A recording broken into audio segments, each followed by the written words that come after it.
Talking about what you know in terms of the holidays, you're talking about driving. I'll be talking about alcohol, since that's what my family does for the holidays. I'm from Wisconsin, so it's like not that abnormal. But not a lot to do in Wisconsin. Besides be cold and trying to stay warm.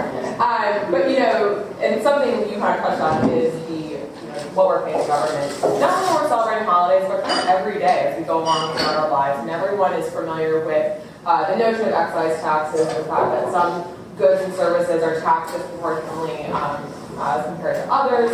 But as Kelly kind of mentioned in the beginning, this is a good opportunity to highlight just how extraordinary sometimes those differences are. And for a lot of the time, governments justify these kinds of excessive tax burdens, saying that there's some kind of social imperative behind it. Things like alcohol, things even, perhaps not to the same extent, but things like traveling on the holidays, looking at your airfare, looking at hotel stays, looking at telephones that you used to call your family. These are all instances of goods and services that are subject to some kind of excise tax, and in some respects, we call them sin taxes, because of course the government wants to try and dictate not only how you live your lives, but to what extent.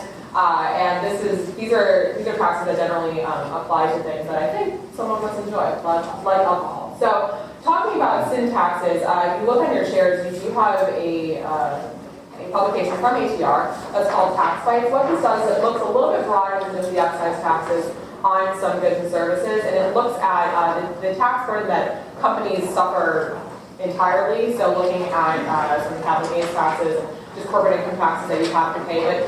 But looking at that whole picture, and these goods then, the percentage underneath them shows you what percentage of the price that you're paying is actually due to government. So you're looking at things like beer and wine and spirits. Beer's at a whole 44%. Tobacco, of course, is the highest at about 76%. And that speaks to, again, the nature of government to try to use taxation as a means of controlling a social agenda. So we'll get into that a little bit. I think that this is something that is especially pertinent as we're going into the holiday season. I'm sure everyone's been hearing a lot about the speculation about the retail season and what's going to happen with the Christmas shopping season. People like to always think that's a good barometer for how the economy is doing, and that's true to some extent. But the underlying forces there about the way that the government treats products, not only within the holiday season but beyond it, is something that I think that doesn't receive enough attention. So when we're looking at some kind of looking at sin taxes, looking at the way that governments go after certain goods and services, it's kind of like what Scott was saying. Raising gas taxes is something maybe we should look at if we're looking for a more user-based system. Well, sin taxes on alcohol, tobacco, other products don't really follow that model. The idea is that a lot of state legislators will try to increase taxes on things that they want to discourage behavior. So they raise the tax on spirits, say, because they want to discourage drinking. This is contradictory in one sense, in that they're trying to discourage a behavior that their budgets are counting upon for funding. So that in and of itself, in an economic sense, is a little bit contradictory and hard to wrap your head around. But the other cases that are made are, again, kind of these social arguments. This is the argument that was being made over the past couple of decades with regards to tobacco. The idea that there are externalities to smoking that cause such societal harm that we need to be so concerned about them that the tax levy on them will somehow respond to the social concerns we have with this kind of behavior. And of course, that's just not really true. That's not really the interaction we see. We see a lot of state legislators and at the federal level too, most recently in 2009, raising taxes on things like tobacco, saying they're going to fund initiatives that will, of course, go towards correcting the harms caused by the behavior, which never really happens.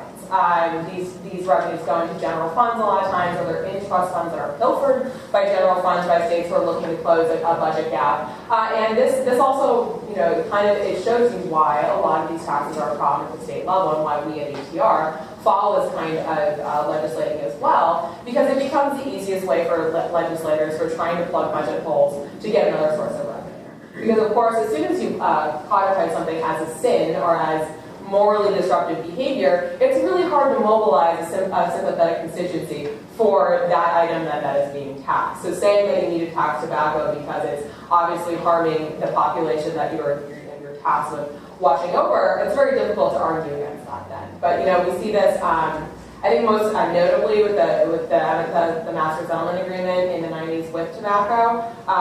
The whole idea here was that there was going to be a big payout from big tobacco, and that would be used to fund social programs that would stop smoking immediately. That was the harm that was caused by these companies would immediately be rectified.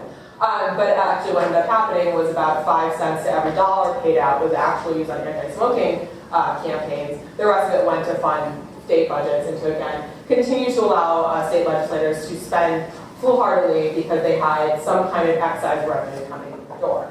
The other concern that we have with a lot of these sin taxes is they're extraordinarily regressive, right? I mean, not only does it raise the price of a good in someone who has lower income, that price is higher relative to their income. But when you're raising the price of a good, like something that is a spirit or something that people might consider to be a little bit more of a luxury buy, you are then pricing out people essentially who don't have the discretionary budget or really abilities to reallocate resources. So that's also a concern. And we're seeing one of the bigger concerns, I think, for libertarians and conservatives is we're seeing this becoming normal. It's being normalized for people, for executives, or for legislators to start promoting this kind of legislating as a means to responsible budgeting. Not even responsible budgeting, but also as a responsible way to govern. And of course, most famously, the example we always bring up is Bloomberg in New York. But this is a cause for major concern that we have an executive who has taken a lot of extra legal action in the name of social responsibility, which really has nothing to do with social responsibility. It has to do with dictating consumer behavior. So the problem with that, I think, again, we get back to this whole idea that there are third-party externalities that the government wants to control for. Bloomberg's not telling you that you need to stop smoking because if secondhand smoke is harmful. He's telling you you need to stop smoking because you don't know better for yourself. It's the same thing with this soda ban. It's not that the third-party cause for soda is bad. He's telling you that soda is bad for your health. That's why you need to stop drinking soda. And that's a shift that's happened over the past couple of decades. It used to be that this was a compelling argument that we need to protect people from other people. Now the governments are telling us that we need to protect ourselves from ourselves, which I think is extremely worrisome for people who are concerned about daily interactions with government, but especially when it comes to just basic consumer choices that are all of a sudden being dictated. So to get back a little bit to the Christmas spirit, since that is such a cheery picture to paint, something that we look at in Americans for Tax Reform too, not only with these individual tax bites, but every so often we will do a holiday tax bite. And the Christmas one is forthcoming for this year, so I apologize I don't have it for 2013. But taking a look at some of the things that we take into account when considering how big your entire celebration is actually made up of government, we're looking at things like gift buying. We're looking at things like alcohol consumption, if that's a big thing in your family celebration as it is in mine. Things like air travel, things like traveling on roads and the gas tax you have to pay. But something that I think is interesting, that got kind of like a lot of play 2 years ago and hasn't really come up since, is the Christmas tree tax. This is something that was first floated in 2011 by the Obama administration. And then once they had a little bit of pushback on it, they issued a stay. They like a bit. Yeah, right? Because everybody was going to tax Christmas trees, right? So, but the interesting thing too, actually, is that the Christmas tree industry were the ones who were behind this. They wanted to have a coalition that was mobilized in the same way that like Milk has the Got Milk campaign, which is actually something that's funded out of user fees. It's essentially kind of a government-run program, if you will.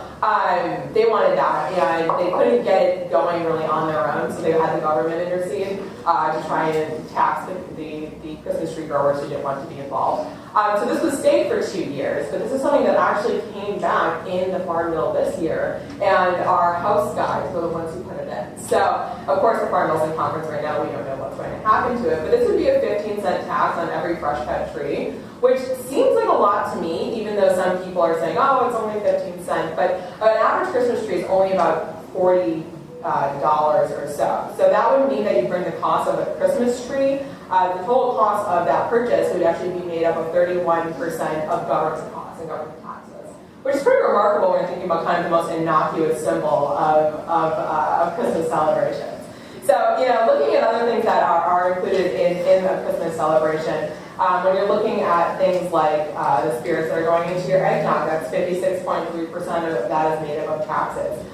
Same thing with, looking at beer, wine. These are all things that are made up over a third or almost a half of them the price of those products are made above taxes, which again is extremely disconcerting for folks who just want to kick back, maybe have a cigar, have a glass of wine with their Christmas dinner. At the end of the day, when you're looking at this, it's about a little over a third of the entire process is made up of government taxes and fees. So whether you're driving, whether you're buying gifts, whether you're going and buying the alcohol you need to get to family dinner, these are all things that are impacted greatly by government. And I think that it's too bad we don't have more attention on them, but I think it's important to focus on them not only at the holidays, but throughout the entire year. So. Thanks. With that, I will give it to you. I was wondering about menorahs. How much do they tax? That I don't know. We should look at that. I think the problem with menorahs is that they're made from different materials. So, like the tariffs and things that we have on different, if we're importing plastic or whatever it is, they're all wildly different. So, if we have like a basic menorah, it can give you a tax break. So you mentioned that a lot of times the income, the revenue that comes in from the sin taxes doesn't really end up being spent on what it's supposed to be spent on. Are there ways to prevent that? Is there a way to sort of lock the funds in where the government or state governments can't get their hands on these things? Or what are some of the policy solutions to that? Yeah, well, I'm not ending them. Yeah, I'm not an expert in state policy as much as I am on federal policy, but this is something you see at the federal level with the Highway Trust Fund all the time. And that's the problem with the Highway Trust Fund. Not only the fact that the legislative ability is there, the will is not, but also the fact that the mission gets completely distilled from what it originally was. The gas tax in its first iteration was great. It was the idea, it was a user pay system, which I think is the premise and probably something that we need to explore more as to how we do that now that we have a Highway Trust Fund that's covered for 30% of going towards transit system, going towards bicycle paths, going towards path beautification efforts. So that's what the problem really is that even if the money is coming out of the fund towards something that looks like a transportation project, it's not actually building roads. And I would assume the same thing that's happening in a lot of these state level issues, where if they even can silo the funds, if it looks like a program that's actually going towards the effort that it's supposed to be aiding, doesn't necessarily mean that it does. Mine is syntax related. It has to do with electronic cigarettes. So they just came on the market last few years. Clearly, lawmakers are trying to figure out what they want to do with them because they just can't let them be.